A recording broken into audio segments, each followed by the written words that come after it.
How's it going, Preston Outdoors fans? I'm your host, Ethan Preston, and today's video, got something exciting for you guys. If you follow me on Instagram, which I hope you would, a couple weeks ago I was actually cleaning up my boat, and in the caption or whatever the video, I mentioned all the plastics and stuff that I have made for myself over the last 2 years with 5-inch Senkos, and then my homemade cross-style baits. I have taken that out of the boat. And right here in this old Fleet Farm bag, I have all the plastics that I've used last year. Again, that are not necessarily ruined, but have got all torn up, and I got them all stuck in here. So today I want to go through and show you how I take these plastics like this one that are all ripped up from fishing and using, and how I reuse them and pour and make my own plastic bait. Alright, we're out here in the garage. Before we get started, I need to take all these baits here, and I need to separate them out. What I want to do first is I want to make green pumpkin craws, because that's the most used color that I use. And so I'm going to pull and separate all the green pumpkin colored craws and Senkos out of here, and then I'm going to snip them up, put them in little bitty pieces, and I'm going to throw them here in this little Pyrex cup. So as you can see here, out of all these baits I had in that bag, that's a lot of green pumpkin ones here. So what I'm going to go through and do is I'm going to separate them out here individually, see if there's any line or anything on these baits. Anything you don't necessarily want to have dirt and stuff mixed in, because that's going to mix your plastics up here. But as you can see, we got a whole bunch of baits. So here you go. I used the scissors a little bit. Didn't seem to work as well, so I just took my fingers and pinched them apart.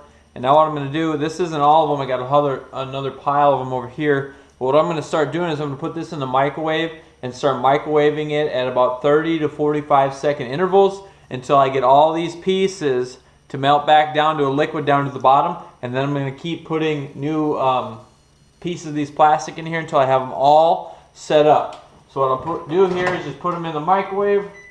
This is an old microwave that I had in college. I wouldn't recommend, after using these to make plastics and stuff, to cook out of again. I don't use that, so it's probably not super safe to use it for cooking out of again. But here, I'm going to put it in here to get her started, get everything warmed up, put her in there for 35 seconds now, or 30 seconds. Now while I'm doing that, I'm going to take this is called Plastisol. This is from Bait Junkies, bought online. Basically, this is my plastic. Now what I'm going to do here is I'm going to put 8 ounces of plastic in the Pyrex bowl. And here you have it. It's kind of a milky, clear substance. Okay? Now while this is melting down, put it in here for 45 seconds. This may take a little bit a while to melt all this stuff down, but while this is doing that, I can have, my plastic here. Now what we want to do is we want to make green pumpkin. So I need to find my green pumpkin coloring. So what I found here is my green pumpkin little bottle, little coloring, and we're going to make with red flake. So I'm just going to set those off to the side. Keep checking on these things. You might even have to up it to a minute, because this isn't warming up real quick. So we're going to melt these down. We got our new batch of Plastisol poured. We're going to melt these other ones down here. I'll show you what it looked like when we're done. Alright, we got this out of the microwave. As you can notice, I opened the door. One thing I forgot to mention is you want to have something ventilated area, because you really don't want to be breathing all these fumes in from this plastic. You want to have a glove to protect your hands. And so what you can see here, after a couple minutes, now it's just liquid. There's some lumps in there, so I'm going to microwave it again for 30 seconds. But again, this is just going to be all solid liquid that we're going to pour back into the molds and stuff here. Cool thing about this plastic, as soon as it clears, this will all peel off the spoon, and I can melt this down again. So I just put it up here. We put her back in here. 30 more seconds.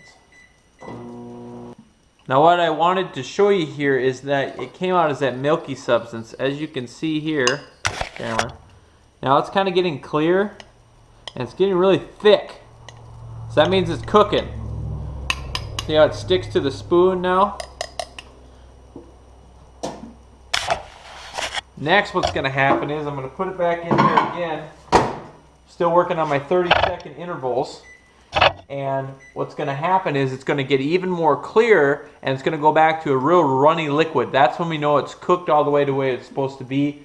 And then it's ready for me to add some color and some glitter into it. So we're going to go ahead and hit that again. Start it up and get it to where it's that clear runny liquid. Here we go. Really runny and liquidy. And the clearer it is, the better. I've had it to where if you get it to a yellow color, you've kind of burnt it and overdone. So what we're going to do now is, got my, shake up my color here. Green pumpkin. I'm going to dump some drops in here. I think I'm going to do about 12 drops. 1, 2, 3, 4, 5, 6, 7, 8, 9, 10, 11, 12. A little bit of 13 there. And then I'm going to mix it up. See how dark this gets. I like them a little bit darker. And usually I only do about 4 ounces a batch. This I did 8, so I've kind of doubled it already. So I'm going to go a little bit darker. 1, 2, 3, 4. Darken that up a little bit. And add some glitter. Little just red glitter. You can get this at, this is, you know, this glitter for, this is made by Lurcraft Fisherman Shop or whatever. This is some of the stuff I got when I bought this whole kit. But you can buy, I have some other blue glitter in there that I bought at like Hobby Lobby and stuff. And so just, you don't want to do too much. A little glitter goes a long way. But since we got, again, double in the batch, mix it up. And I kind of like to see a decent amount of glitter show up when I put that in there. So I'm going to put a little more.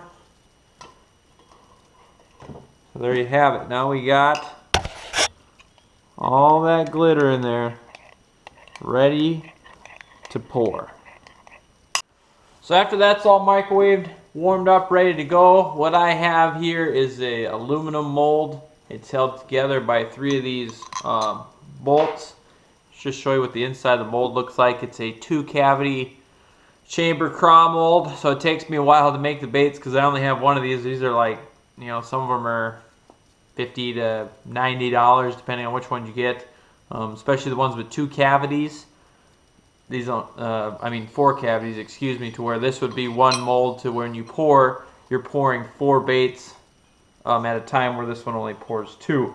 So we put it together, take these bolts, hand twist bolts, whatever, there's 3 of them, you snug them up, and then there's the main nozzle. This is kind of like a turkey baster or whatever. I'm gonna stick it in to the bowl, pull it up, put plastic in here. It's gonna sit right here in there. I'm gonna push it down, pull it out, and then we're gonna have 2 baits poured here. So another thing, before you pour, I like to scoop the bottom up to get the glitter going here. So otherwise it settles to the bottom. Look how nice and runny that is. So I'm going to take this over here, see, suck it up, roll it, push it till it stops, and you kind of top it off there. Then I put the rest back in to the bowl. So now that we got this poured, as you can see, you top it off and it kind of sucks, when it cools, it sucks more plastic down into the mold. And as you can see, I put the plastic back in there, and the cool thing about this is it's going to dry. So now I can just peel this off. See, it kind of comes out in a little tube, and I don't like to melt it all down at one time. Pop the lid off. Since it's cooled, there's always a little extra in there, so that's the extra that's in the gun. So if I wouldn't have to do this as often if I had another mold. So then there, my gun is now clean. So here we have it. Pop them open, and boom, 2 beautiful green pumpkin craws. Now again, this is a little reservoir that you pour it in. So there's a little notch here. And just pull it off, or some people use the scissors.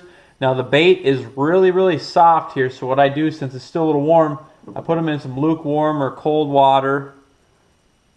Hitch that off. That's going to go back and get remelted down, but I'm going to put them in cold water or lukewarm water. Like I said, I prefer cold. Some people, other videos I've watched, to use lukewarm. Now what that's going to do is that's going to make the plastic harden a little bit. I mean, it's a plastic cross, so it's not going to be rock hard or anything, but it's going to harden up a little bit. Right now it's just a little bit soft. So after I'm done putting them in the water, like you seen earlier, I take them over and lay them out on a paper towel. You have to bear with me, the garage is kind of a mess. I've got the paper towels laid on the seat of the golf cart. And here you go. There's 46 of them laying there. And there's 4 more sitting in the water still that I just got done with. So here you have them. Craw trailers. Most of the time I'm using these just for jig trailers. I do use them for Texas rigs or wobble heads and stuff like that, but most of the time on the back of my jigs. And this year I started making my own jigs. I started making it first couple weeks. These ones aren't finished, but this is a brush style brush jig here. So if you guys have watched the video all the way through here to the end, if you'd like me to make a tutorial video on kind of how I make my own brush jigs, I'll have enough time here to do that if people are interested and people like the plastic making video, so I can whip up some more jigs here and make a video for it. I'm gonna make some anyway, but just let me know if you're interested in making having me a video for you. So again, I want to thank you guys for watching. A lot of the pictures and stuff that I'll be posting, I hope you guys can go ahead and check out my Facebook page, Instagram, and my Snapchat. All of those social media handles are at Preston Outdoors. So just look me up, follow me, whatever. I post a lot of the pictures of what I'm doing day to day, from working with the dogs, playing around with here in the garage and stuff like that. So if you guys want to follow me, that'd be awesome. I'm trying to beef up that social media presence. If you haven't already and you've stumbled across this video on my channel, go ahead and please give me a subscribe. I want to thank you guys for watching. Tune in next time. Preston Outdoors.